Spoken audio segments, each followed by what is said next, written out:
প্রিয় দর্শক শ্রোতা, ইনি আমাদের গ্রামের একজন রেমিটেন্স যোদ্ধা। সদ্য মালয়েশিয়া থেকে ইনি এসেছেন ছুটিতে আর কি, ঈদ উদযাপন করে কিছুদিন পর আবার ইনি মালয়েশিয়া ফিরে যান। এনার কাছ থেকে বেশ কিছু বিষয় আমরা জানবো আর কি। আচ্ছা ভাই, আপনি মালয়েশিয়াতে কয় বছর ছিলেন? 12 বছর 3 মাস। 12 বছর 3 মাস ছিলেন, লম্বা সময়। এবং আপনি ছুটিতে আসছেন, ছুটি শেষ করে আবার আপনি ফিরে যাবেন এইরকম। আচ্ছা, বাংলাদেশ এবং মালয়েশিয়া দুইটা দেশের আপনার অভিজ্ঞতা আছে, এই দুইটা দেশগুলোর মধ্যে কোন দেশটা আপনার কাছে ভালো?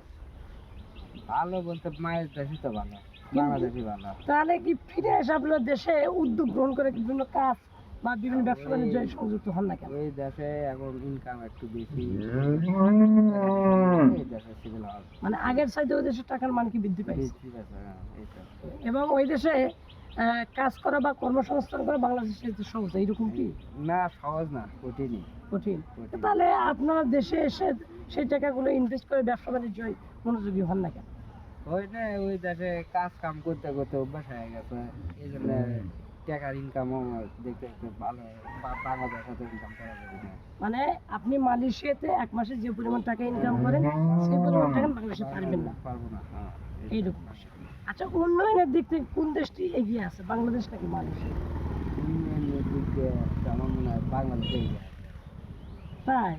তাও তো দারুণ ব্যাপার। হ্যাঁ? মানে এটা কি আপনি দেখা যাবে না। জি জি জি, বাংলাদেশে কখনো ছোট করে মানে দেখা যাবে নিজ না। দেশকে ছোট করে দেখা যায়, এটা হচ্ছে বিষয়। মালয়েশিয়া কোন জায়গাতে থাকেন আপনি? আমি ক্যামেরা আইল্যান্ড। কেমন হাইল্যান্ড? কেমন হাইল্যান্ড এটা কি থানা না জেলা? না, ক্যামেরা আইল্যান্ড এটা একটা এলাকা। যে এলাকা বলে, আর এটা হলো ডিস্ট্রিক্ট হলো ডিস্ট্রিক্ট হলো, এটার নাম হলো কি নাম ভুলে গেল। টেনকাপ? না না, টেনকাপ তো থানা। আচ্ছা আচ্ছা, যাই হোক, ডিস্ট্রিক্টের নাম ভুলে গেছি, মনে নেই। আপনি কি ধরনের কাজ করেন? শাকসবজির কাজ করেন। আচ্ছা, আপনি কি বৈধভাবে আছেন নাকি অবৈধভাবে? বৈধভাবে। বৈধভাবে আপনি গিয়েছেন নাকি বৈধভাবে? না, আপনি প্রথমে গিয়েছিলেন অবৈধভাবে। অবৈধভাবে 9 বছর কাটে দিয়েছি। 9 বছর ছিল অবৈধভাবে, অবৈধভাবে। তারপর আপনি বৈধ হলেন কিভাবে? বৈধ এজেন্ট দিয়ে। কত টাকা লাগছে আপনার? ওই দেশে 7,000 টাকা। ওই বাংলাদেশে তো বহুত টাকা। হ্যাঁ, 2 লাখের কাছাকাছি। প্রায় 2 লক্ষ। তো আপনাকে অসংখ্য ধন্যবাদ ভাই, আপনি একজন রেমিটেন্স যোদ্ধা।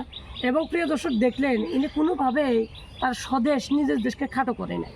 আমি একটা প্রশ্ন করেছিলাম উন্নয়ন, ইনি বলছেন নিজের দেশকে তো ছোটো করা যাবে না, সেজন্য মালয়েশিয়া একটা উন্নত দেশ, তারপরে সে দেশকে ইনি পিছিয়ে ফেলে নিজ দেশকে উন্নয়নের স্বীকৃতি দিতেছে। এই হচ্ছে রেমিটেন্স যোদ্ধা। ফলে সরকারের পক্ষ থেকে আমাদের দাবি থাকবে সরকারের কাছে যেন এই রেমিটেন্স যোদ্ধাদের সঠিক মর্যাদা এবং মূল্য দেওয়া হয়ে থাকে। এটাই আপনাদের প্রত্যাশা। সবাই ভালো থাকবেন, আল্লাহ হাফেজ।